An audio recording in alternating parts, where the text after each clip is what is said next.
I was cutting into a piece of dry turkey when my cousin laughed and said, "Well, not everyone here can afford a real career."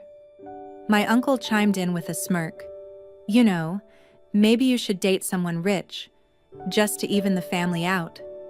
They all chuckled. Even my own mother looked away. It was the kind of silence that screamed louder than any insult. For 10 minutes, I sat there, heart thudding, mouth shut, because poor people are taught not to make scenes. But then my phone rang. I let it ring once, twice. Then I put it on speaker. And when my assistant's voice said, "Ma'am, the Tokyo investors approved the final transfer. Your personal account's been credited," the laughter stopped. Forks froze midair. And just like that, the version of me they thought they knew collapsed. But what hurt the most wasn't their mockery. It was realizing how long I let them believe I needed their approval. Let me tell you how I got here. I'm Nora Klein. And for most of my life, I stayed quiet, thinking it would earn me peace. But silence doesn't protect you. It just makes people comfortable hurting you. If you've ever been underestimated, called a burden, or made to feel small for dreaming big, this story is for you. I was halfway through coding a new update for the SwiftRoots backend when the call came through. "Mom," read the screen. I stared at it for a moment before answering. It wasn't often she called, not unless she needed something or someone to fill an empty chair. Her voice was all sugar, but I knew better. "Sweetheart, we're having the whole family over for the 4th. It won't be the same without you. Everyone's coming. We just need our Nora to make it complete." Just need our Nora, like I was some misplaced napkin at a dinner party. I agreed without saying much. I'd be there.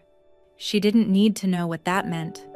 8 years ago, I stood in front of my family in this very house, trying to explain how a faulty security update had led to the collapse of my first tech startup. I was 28 and naive enough to believe that the truth mattered more than perception. I was wrong. They didn't yell. They didn't ask questions. They just deleted me, quietly. My name was taken off family trusts. Invitations dried up, and group photos stopped including me. At one point, Mom told me, "We don't do disgrace, Nora. Not in this family."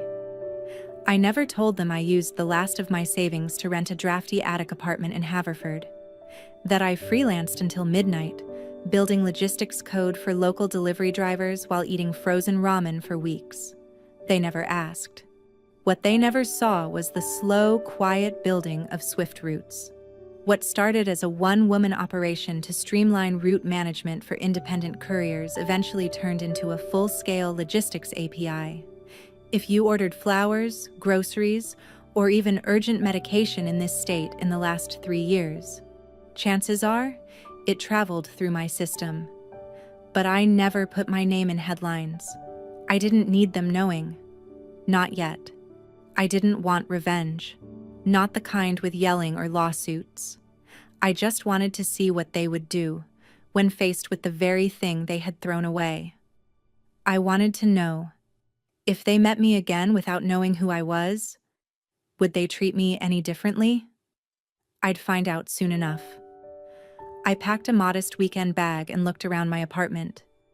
It was still small, still simple, but everything in it was mine, paid for in full, earned in silence. And so I left, not as a prodigal daughter returning home, but as a ghost in their memory. The Nora they thought had disappeared. The Nora they believed never amounted to much. I would walk back into their world exactly the way they imagined me. Invisible, unimportant, irrelevant. Let's see what they do with that. The Klein house hadn't changed. Still marble floors and chandeliers, all too bright, too polished, like they were trying too hard to say something about permanence and success. I parked my car a block away and walked up the driveway alone. No driver, no partner in tow. Just me, in a navy blouse and flat shoes, holding a bottle of Pinot I knew no one would drink. The front door opened before I knocked. It was Max, my cousin, forever smug. He did a quick scan, head to toe, then said with a grin, "Still living in that attic in Haverford?" I smiled politely. "Still married to yourself, Max?" Inside, the air was warm with expensive cologne and the scent of lamb roast. Everyone looked like they'd been curated by a lifestyle magazine. Pearls, cufflinks, Botox smiles. I, by comparison, looked like the help. They noticed. My mother greeted me with an air kiss. "Darling, you look comfortable." She took the wine and passed it off without reading the label. "So, what's work like these days? We never hear updates." "Quiet," I said. And that was true in all the ways that mattered. "I heard," said Aunt Elise from across the room, "you're taking a sabbatical? Must be nice to have the time." I sipped my water and watched them. They were using the silver cutlery I had bought for Mom's 50th, back when I still had the startup money and thought gifts meant love. Now, she told guests it was Klein family silverware. From Europe. They spent 20 minutes gushing over Reina, my younger sister, who now worked with some NGO overseas. "She's making real change," someone said loudly enough for me to hear. Then came the first crack. Clara, Max's girlfriend, sweet, oblivious, leaned over from her seat. "Nora, you'd know this. My company just started using a service called Swift Routes. Total game changer. Whoever built it, honestly? Genius. I heard it was a woman too." I felt something flicker behind my eyes, but I kept my face neutral. Just a small smile, the kind that slips out when no one's watching. Mom cleared her throat, changing the subject.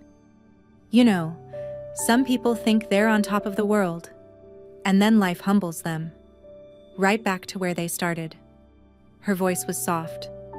Her aim was not. I didn't speak. But I looked at her. Really looked. And she looked away.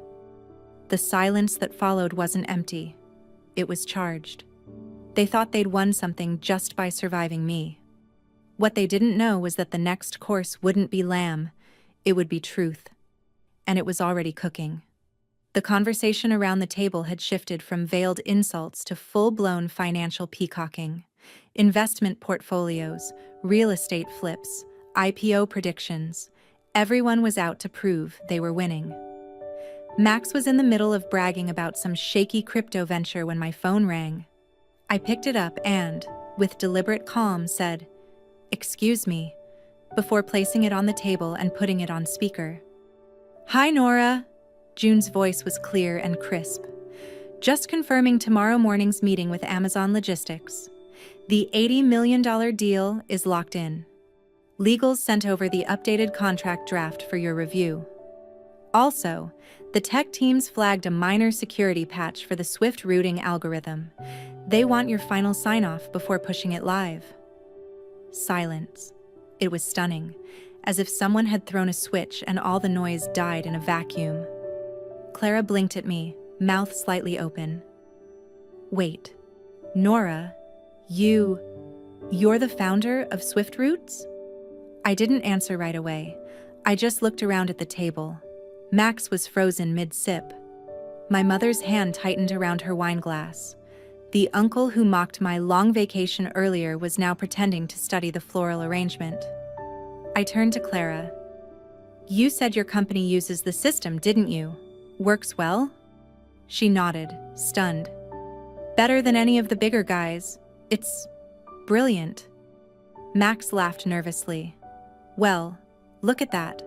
Little cousin Nora, holding out on us." My mother finally spoke, her voice thinner than I remembered. "Why wouldn't you tell the family? Something this big. We could have supported you." I tilted my head, slowly, like I was trying to remember something. When everything collapsed, my first company, no one asked if I was okay. You all just walked away. The words weren't bitter, just factual. But they landed like a stone in a still pond. I stood up, brushing invisible lint off my sleeve. I'm not saying this to gloat. I just want to make something very clear. What you see isn't all I am.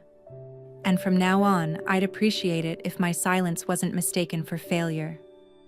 There were no replies, no excuses, just stunned faces and the faint clink of someone nervously placing a fork down. I turned and walked out, head high. For the first time in years, the weight wasn't on my shoulders. It was in their throats. Behind me, I felt a gaze linger. Maximum, not with judgment, but calculation. A week after the dinner, my inbox lit up with an invitation from Max. Lunch.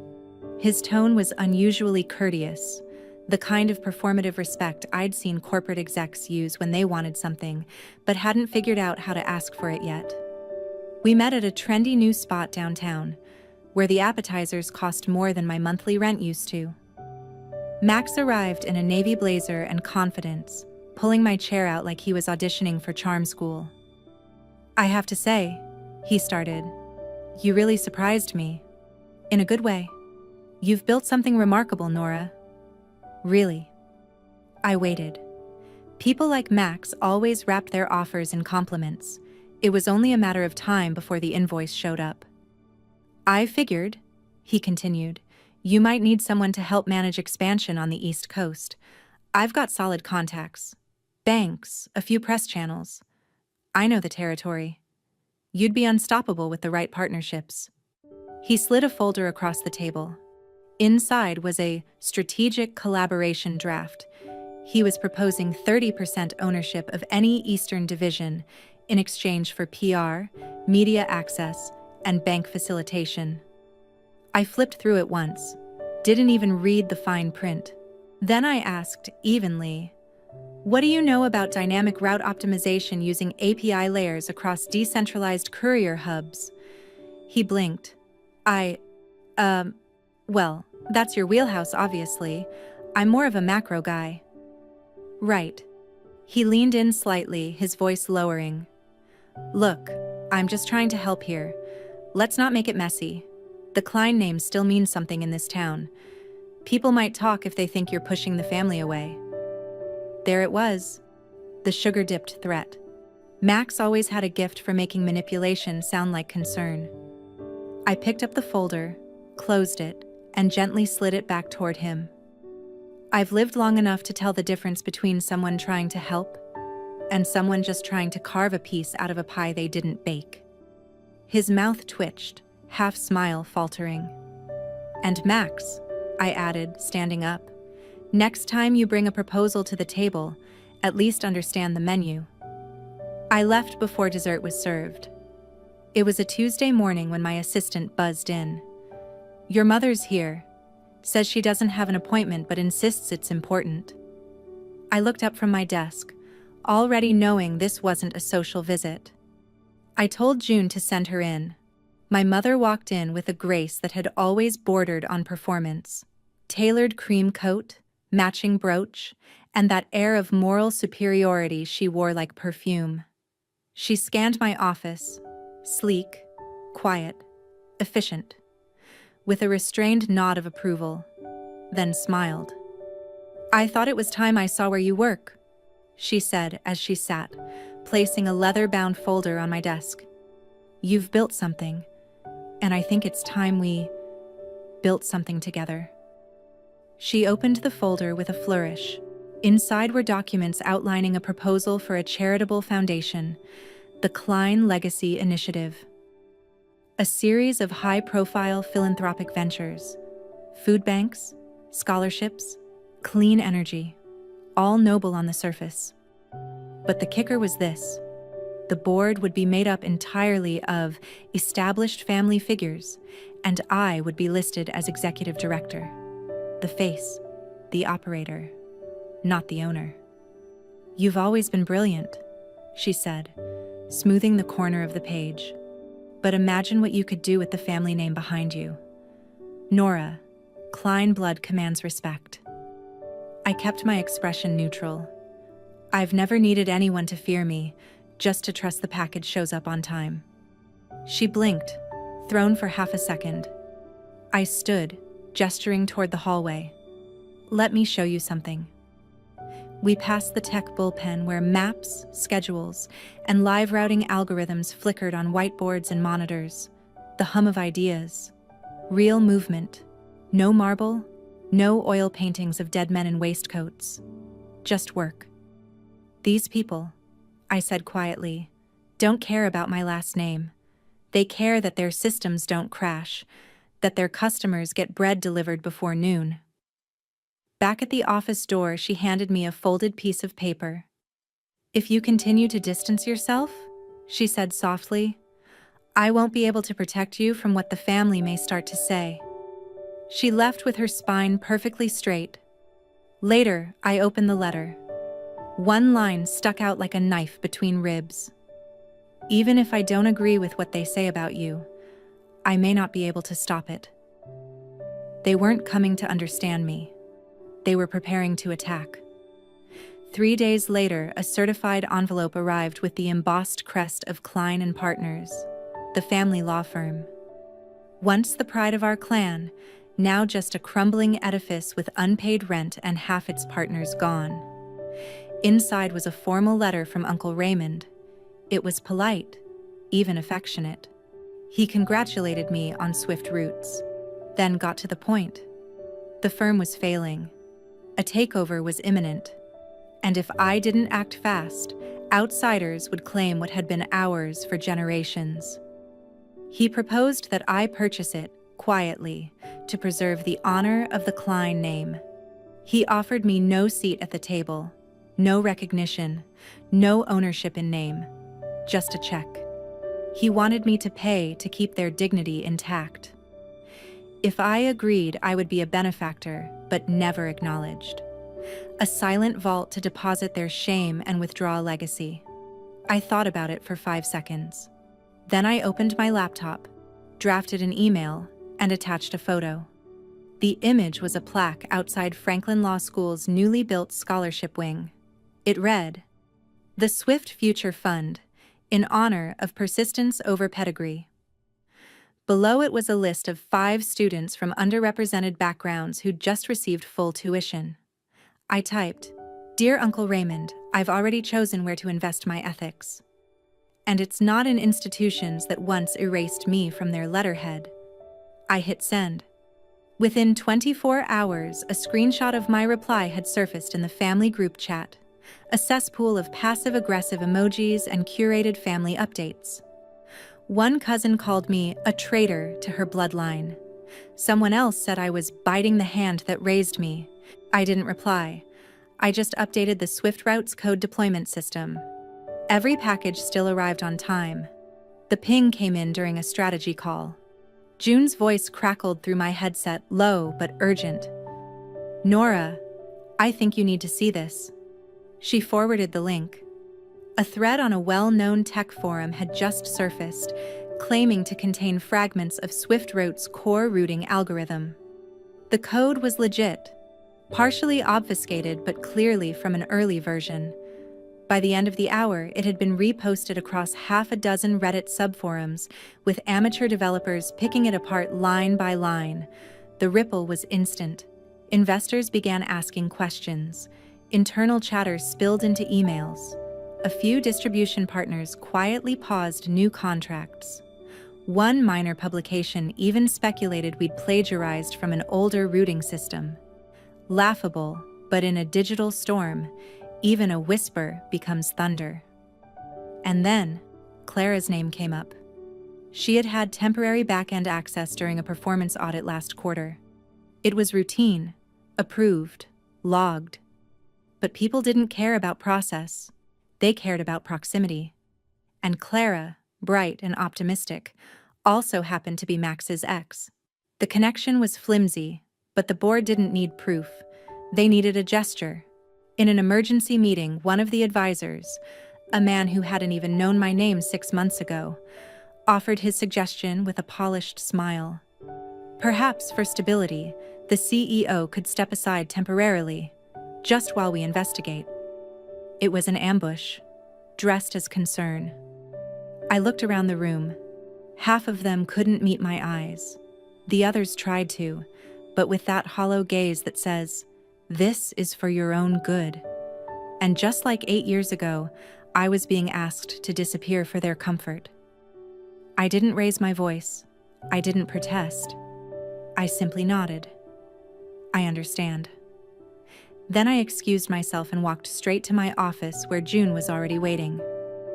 "Open the dev archive," I said quietly, handing her a secure flash drive. "Full trace logs, access records, traffic redirection. Find where it leaked from. I don't want you to release it yet. Just watch. Track." She looked confused. "We're not going public?" I shook my head. "Not yet." Then I paused, my voice lower. "They're not used to someone who acts after they've already been doubted. Let's show them what that looks like." By Friday, Swift Roots was a battlefield. Tech media had seized on the story. Headlines screamed about security breaches, flawed architecture, and speculation about corporate sabotage. Clients flooded the support lines.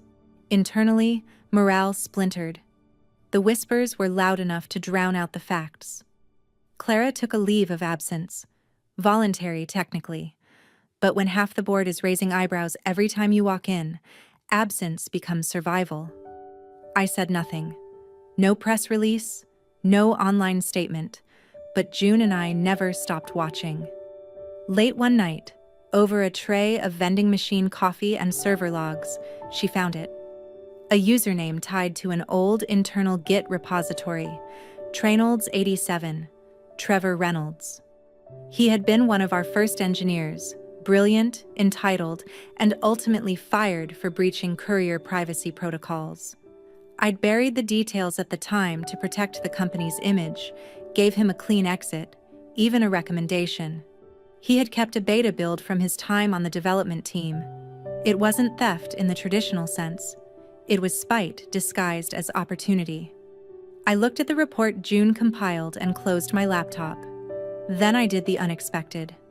I didn't press charges.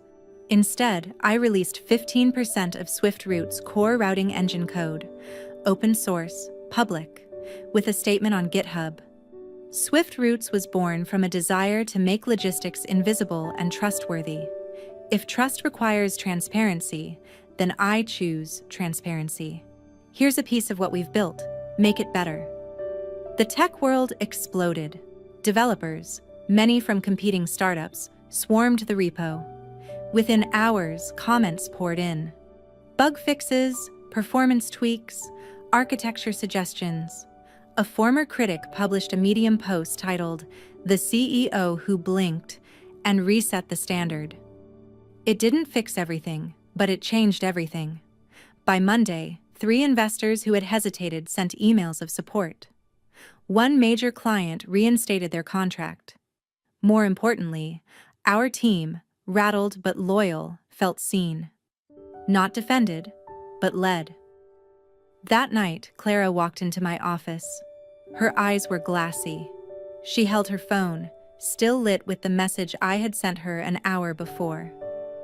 "I believe in you, because once, I needed someone to believe in me, and no one did." She didn't say anything, just nodded, just stayed.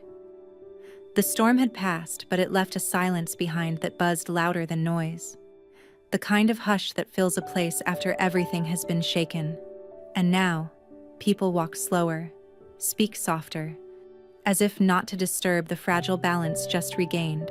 At Swift Roots, the servers still blinked, orders still routed, and trucks still moved. But something in the air felt heavier. Nora stood alone in the hallway leading to the engineering wing. For a while, she didn't go in. She just listened. Quiet clicks of keyboards, a hum of conversation, the unmistakable rhythm of something real being rebuilt from strain. She stepped inside. Clara was wiping down the whiteboard. Rows of scribbles, flow charts, and half-erased ideas layered over each other like stories trying to be told. Her eyes were tired but calm, her body smaller than usual beneath her oversized hoodie. Nora stayed silent until Clara noticed her. Clara offered a small smile. I've been thinking, she said. What if we took a part of Swift Roots, the core tech, the routing engine, and created something parallel? Non-profit. No clients, just community. Call it Open Roots. Nora raised an eyebrow. Run deliveries for rural nonprofits, local libraries, community pantries? Give micro-businesses in forgotten towns a platform to operate like the big guys. No investor ROI, just actual return to the people. Nora didn't answer immediately. Clara continued, voice more resolute now. I'll lead it. No salary, at least for 6 months. I know how it looks. But this isn't to repay you or prove myself. It's because I believe we can remind people that tech isn't only for scale or speed. It can be for kindness too. Nora felt something shift. Not in Clara, in herself. The last time she had trusted someone so fully, it had cost her everything.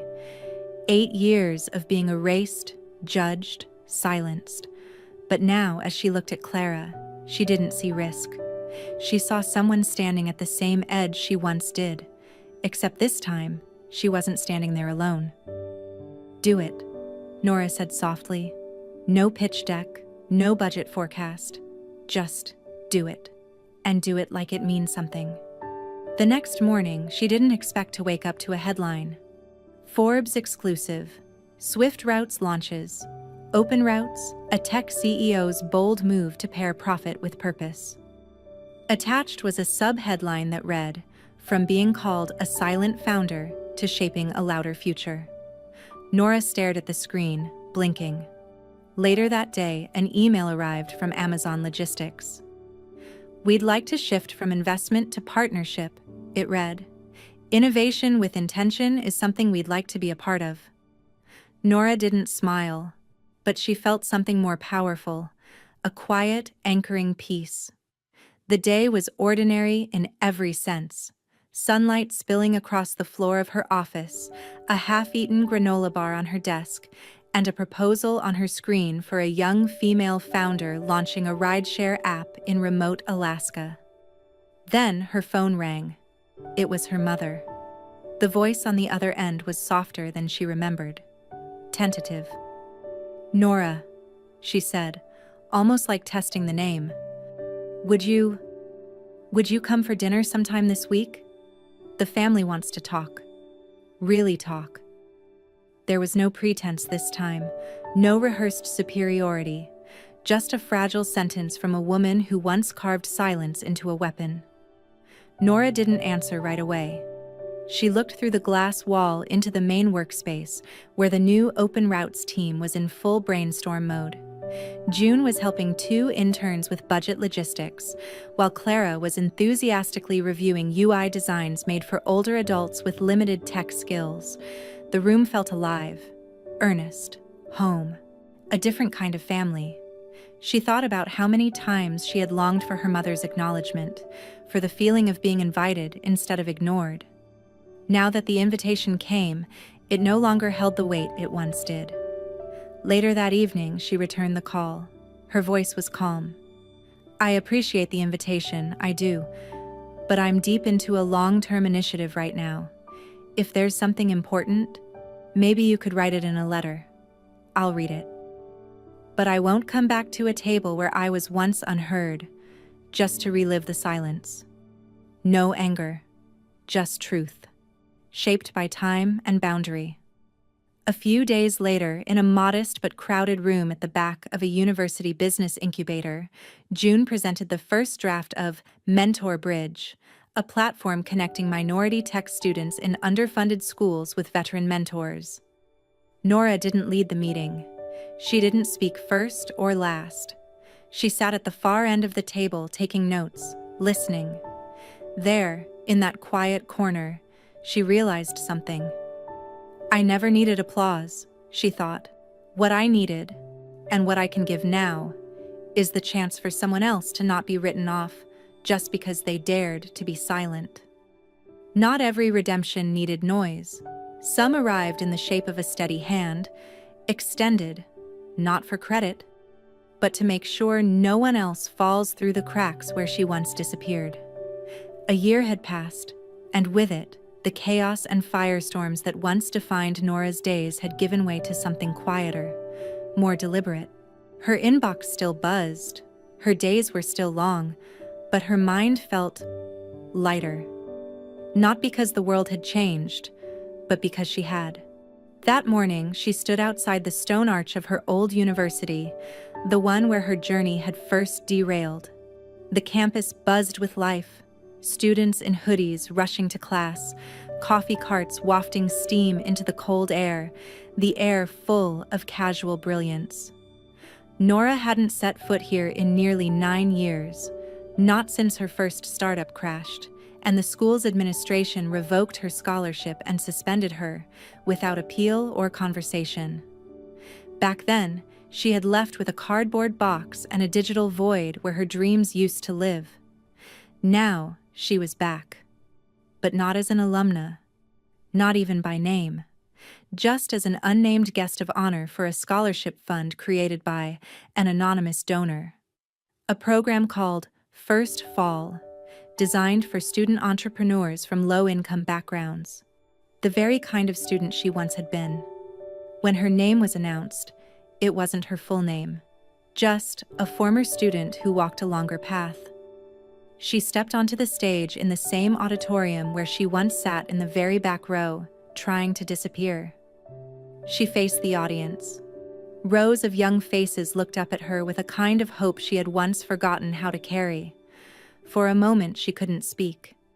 Then she remembered that day. The cold metal of the dorm hallway chair beneath her legs, the glow of the suspension email burning through her retinas, her future evaporating one sentence at a time. She hadn't cried then. She hadn't even gotten angry. Just empty. Like a name erased from a page without even the courtesy of ink. Now, she took a breath and leaned toward the microphone. "I'm not here to reclaim a dream," she said. "When a dream is taken from you, sometimes you don't fight to get it back. You build something else. A place. A door. A table where the next dream can sit."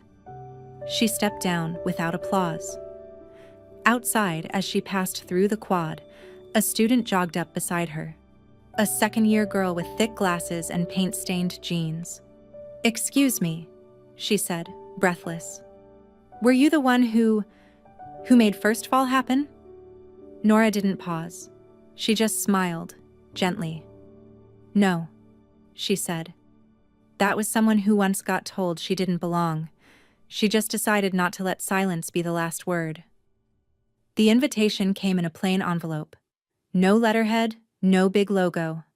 Just a message. "We'd be honored if you'd speak at our senior assembly. You were one of our brightest." It was signed by the principal of her old high school in Philadelphia. She stared at it for days before saying yes. Now, a week later, she pulled up to the curb of a neighborhood that had once been home. The buildings hadn't changed much, though everything looked smaller now. She parked a block away from the old watch shop her father used to run. Long closed, long forgotten. The awning was gone, replaced by a vape store. But she still remembered the smell of machine oil, the ticking of old clocks waiting for his steady hands. Nora stepped out and stood on the sidewalk, letting the city noise fill the space where old memories used to shout. There was no sadness, just peace. She walked into the school with her coat folded neatly over her arm. The auditorium hadn't changed. The same creaky seats, the same flickering exit sign above the double doors. She stood backstage and remembered the day she'd received a certificate for academic excellence, right here. The applause. And then, weeks later, the silence. The calls that stopped. The file that got quietly updated, removing her from any alumni mentions. When it was her turn, she walked to the podium, looking not at the staff, but at the sea of young faces below. "I'm not here to talk about what I've built," she began. "That's not the part of the story that matters. What matters is that when I was your age, I thought the worst thing in the world was to disappoint people, to be seen as someone who let others down." She paused. "But I did fail. Spectacularly. I lost funding. I got kicked out of school. My family stopped answering my calls. I lived in a studio apartment with a broken heater and rewrote code every night for 3 years until I could try again." Then, her voice softened. "Success is not a standing ovation. It's not the moment others applaud you. It's the moment you stop needing them to." Afterward, the students trickled out slowly. Some waved, some nodded. Then a boy, maybe 16, walked up, his voice barely above a whisper. "Miss Nora, did you ever feel like no one needed you, even when you tried so hard?" Her chest tightened. She bent down, looked him in the eye, and rested a hand on his shoulder. "Yes," she said. "But you just asked me that question. That means you've already started needing you, and that's where everything changes." She watched him walk away, shoulders still hunched, but a little straighter than before. That night, Nora sat on the train heading home, the city lights flickering past. She didn't feel like a guest or an outcast anymore. She felt like someone who had walked through the fire and come out not looking to be welcomed back, but to welcome others forward. And that, she thought, is all the homecoming she would ever need. 1 year later, Mentor Bridge had become something no one had quite predicted. Not just a program, not just a platform, but a quiet revolution. It was now a national initiative, chosen as the primary bridge between underrepresented students and startup mentors across the country. Women returning to the workforce, rural youth, and first-gen immigrants now had something they hadn't before: access. The launch ceremony was being held at Capitol Hill. Senators, journalists, speeches, applause. And yet, one name was absent from the guest list. Nora wasn't there. She was in Nevada, kneeling on dusty earth beneath a tent flap flapping in the summer breeze. The desert sky stretched open above a camp tucked in the corner of a state map, the kind of place no one built legacies in, unless you were building people. 50 kids, most of them first-time coders. Most of them from neighborhoods that didn't have tech meetups or robotics clubs or even stable Wi-Fi. But today, they had something better. Someone who believed they deserved to write their own language into the world. Nora sat cross-legged beside Clara and June, huddled in a circle of students staring wide-eyed at their screens. "We're going to write our very first line of code today," Clara announced, smiling. "Just 2 words. Hello, future." Laughter, nervous shuffles. Nora guided one small hand to a keyboard, helping a girl with a curly ponytail and a shy demeanor type each letter, one key at a time. "Like this?" the girl asked. "Exactly like that," Nora said. "The future always starts slow." As the sun lowered, painting the sky in desert gold, the laughter turned into focus. Little faces lit by blue screen glow, fingers tapping, syntax errors and triumphs. Somewhere in the background, a dusty speaker played soft Latin pop. Later, while gathering wires and notebooks, a young girl, maybe 10, maybe younger, walked over and tugged at Nora's shirt. Her name tag read, Lucia. She looked up, eyes serious, and asked, "Miss, who are you if nobody knows your name?" Nora blinked, caught off guard by the question's weight. She let out a soft laugh and lowered herself until they were face to face. "I'm someone who used to be told she was nobody," she said. "So now I help people like you figure out who you are, before anyone else tries to tell you otherwise." Lucia nodded slowly, as if saving the answer somewhere deep and safe. When the session ended, the kids ran through the field, chasing each other with string-powered paper drones built from code blocks and cardboard. Nora stood in the center of the noise, watching, wind in her hair, silence in her soul. She had never felt smaller or more infinite. Back in New York, Across time zones and atmospheres, the Mentor Bridge headquarters hummed with quiet efficiency. On the admin dashboard, a new update pinged. Welcome new mentor, Nora Klein. Role, observer. No title, no job description, just a presence. She was no longer the CEO, no longer the failed daughter, no longer the misunderstood genius clawing her way back. She was a witness, a guide, someone who stepped aside so the next could step forward. And somewhere between the laughter of children and the echo of forgotten names, Nora understood. Home wasn't a place or a family or a legacy etched into granite. It was a question answered not with applause, but with quiet footsteps, leading others beyond where you stopped. Sometimes, silence isn't weakness. It's choosing peace over noise, truth over applause. The hardest battles are the ones no one sees, and the strongest people are often the quietest in the room. But in the end, dignity speaks louder than revenge. Thank you for listening. If this story moved you, leave a comment, share your thoughts, and don't forget to follow the channel for more stories that speak to the soul.